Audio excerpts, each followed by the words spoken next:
I do not believe that Brett Kavanaugh will overturn. His precedents Roe are overturned. He noted that Roe had been reaffirmed 19 years later by Planned Parenthood versus Casey, and that it was precedent on precedent. He said it should be extremely rare that it be overturned, and it should be an example. So you have obviously full confidence. I do.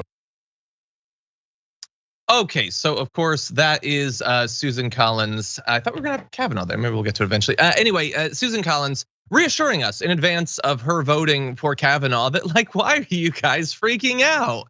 Come on, the dude said he totally respects Roe v. Wade. It's like precedent on precedent. And she said it there in that interview. She also said it time after time after time in the Senate hallway, on the Senate floor, in other interviews at press conferences. Don't worry, everyone, you're being hysterical. Well, no, thanks to a leak of the early draft, which we'll talk about the leak aspect of it at some point. It's literally the least important part of all of this. The Supreme Court has apparently voted to strike down Roe v. Wade. Like the whole thing, like no more constitutional protection for your abortion rights. And that's just the beginning of the effect that this is gonna have. Samuel Alito wrote the majority opinion, again, still in draft form. We're gonna jump into a little bit of it. Roe was egregiously wrong from the start. We hold that Roe and Casey must be overruled. It's time to heed the Constitution and return the issue of abortion to the people's elected representatives, that's not a legal argument. That is just purely a partisan spin on what he's doing. That's all it is. Again, look, I don't want to like imply that a right-wing justice would ever be an activist or anything. Clearly, they're just neutral, objective arbiters of cosmic truths. But I don't know, it kind of feels like he's just delivering for the right wing, and he'll say whatever he needs to do it.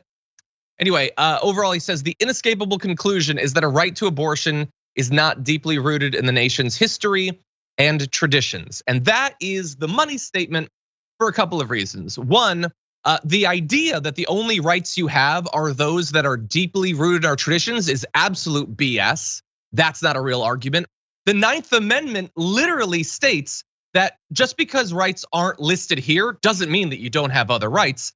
And the right wing has spent decades and decades and decades pretending that that amendment doesn't exist. You know, like the second half of the Second Amendment, for instance. And then of course, it's that if this isn't a right that is deeply rooted and all of a sudden we're pretending to care about that classification, well then what are some other rights that might not be deeply rooted? We'll return to that in a little bit, but Sabrina, I wanted to give you a chance to respond to this. It is looking like, as predicted for some time, Roe v. Wade is going to be gone soon, maybe in just a couple of months, and then that will start, a very dark ongoing process.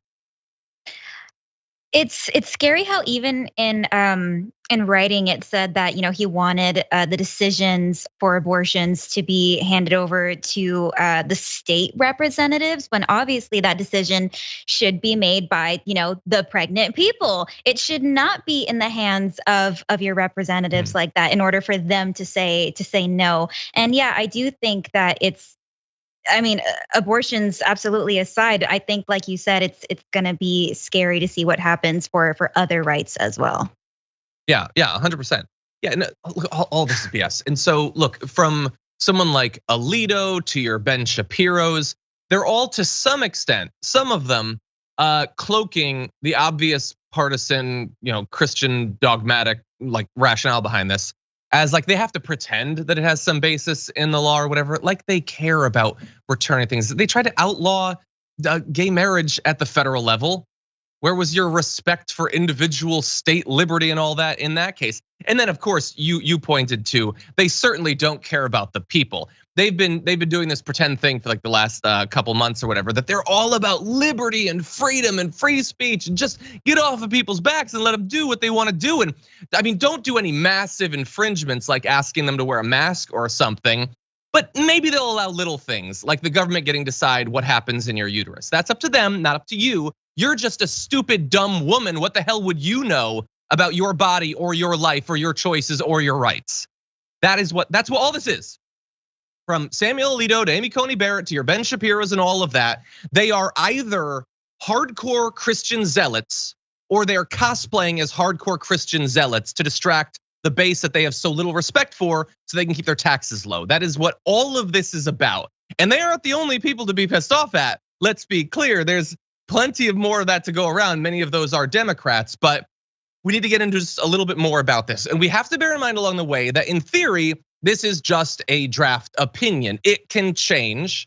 The change could be as significant as the vote going the other way. Definitely, gamble your rights on that prospect. Or to the actual wording being a little bit different. And that could be consequential if you believe that we still live in a world where the Supreme Court is going to be bound by even their most recent decisions rather than just making it up wherever they want, whenever they want, because they have the majority. That's how power works. But anyway, justices can and sometimes do change their votes as draft opinions circulate. I'm sure if the wording isn't quite right, Amy Coney Barrett will go against this. She hasn't been put there. She hasn't, started her whole legal career designed to produce this outcome or anything. And anyway, Alito attacks other things like the central tenet of Roe, the viability distinction between fetuses not capable of living outside the womb and those which can, he says, makes no sense. So it doesn't matter how early in the pregnancy. Like, I guess at some point, like if you were 7 weeks pregnant and they thought there was a chance that you might try to get an abortion, at that point they can just chain you to a wall or something to stop you from doing that, because those distinctions are just imaginary and all that. By the way, along the way, he calls doctors and nurses who terminate pregnancies abortionists. So it's the right-wing Christian zealot philosophy. It's using their language. It is delivering for them. That's all it is. And they will go to ridiculous lengths. As I said, they want to occasionally cosplay, pretend that what they're doing isn't overturning half a century of precedent upon precedent. He goes back and he cites some judges along the way, including, by the way, he cited a judge who executed women for witchcraft and legalized spousal rape.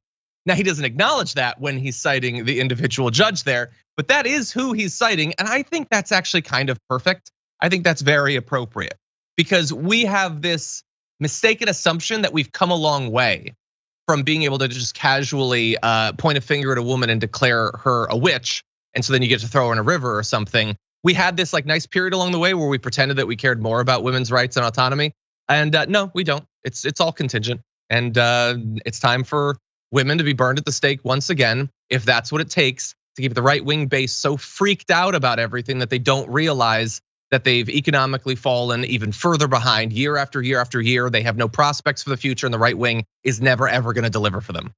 Obviously, I have a lot of thoughts, Sabrina. I apologize. Tell me what you're thinking right now. I think that genuinely, I think this is just for votes for Republicans. I don't think that a lot of them even care as much about whether other people get abortions. I'm sure like the very religious people, they do, but I feel like the more prosperous Republicans, they're going to continue to get abortions. They're going to continue to pressure their mistresses or their family members to get abortions. That is still going to happen. It's just going to restrict safe abortion access for lower income people, like women of color, people of color. It's so hypocritical that, like you said, they're just hiding behind religion to try to take rights away from people. And it's so frustrating when you 100%. Know a good portion of them don't even believe in it themselves. Exactly. Yeah, they don't like, again, Ben Shapiro is dumb and he is definitely religious, and there's a lot of religious dogma that he uncritically accepts. He doesn't have a brain that functions, able to think critically about what is true or what he was just told by someone he was told he was supposed to believe. But that's not at the end of the day what this is about. He's not like staying up late every night, like stewing, like how are we gonna finally get rid of abortion? No, it's about the money. He doesn't care. They rant about abortion and trans people on their show, and then they go home to their really big house and they just live a rich life. That's what they do. For more political news breakdowns, interviews, stories of activism, and me trying my hardest to care about the occasional big celebrity news story, subscribe to our YouTube channel at youtube.com/The Damage Report. And you can ring the bell wherever it is so you don't miss anything.